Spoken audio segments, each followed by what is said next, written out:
Hey everyone, it's me. And today we are going to talk about a monster from Greek mythology. Every week there is a monster that I look forward to talking about more than any other, and this is one of them. The monster is the Minotaur, and it comes to us from Greece. The Minotaur is a creature with the head of a bull and the body of a man, and it's one of those monsters that just has stuck in my brain ever since I learned about it. Like I was obsessed with the Labyrinth when I was little and still am. So the story goes that King Minos had a son with a woman named Pasiphae. Now Pasiphae fell in love with a bull that Poseidon had sent to King Minos. And even though the bull was a sacred animal, she wanted it so badly that she slept with it and became pregnant. When her son was born, he was half bull and half human, a true Minotaur. So because he was so monstrous looking, his father, King Minos, was furious, and he ordered that both his wife and his son be locked away in the labyrinth, which was a giant maze that had been built by the architect Daedalus. The labyrinth had many twists and turns and was nearly impossible to escape from. But every year some Athenian youths were sent to the labyrinth as sacrifices to the monster. And let's be real, no one was ever meant to escape the labyrinth. King Minos was just cruel like that. But one day Theseus, who was the prince of Athens,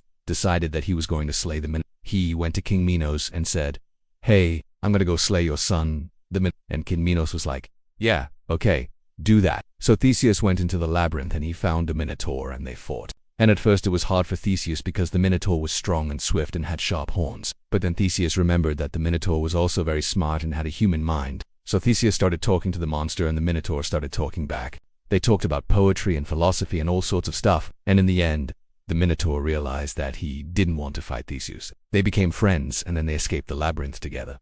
I have a few thoughts. First off, I really love how the story doesn't make the Minotaur out to be some kind of mindless beast. It shows that even though it's a monster, it can still be smart and capable of conversation and friendship. And I think that's really cool. Secondly, I am not sure why Theseus didn't just kill the Minotaur if it was going to sacrifice it anyway. But then again, maybe he did kill it off stage. I don't know. I guess that's up to you to decide. And lastly, I think it is interesting that the most famous monster of all time has no image associated with it. Like there's no artwork or sculptures of the Minotaur. It's always up to our own imaginations to picture what it might have looked like. Anyway, that's all I have for you today. Thank you all so much for watching, and I'll see you next time. Bye.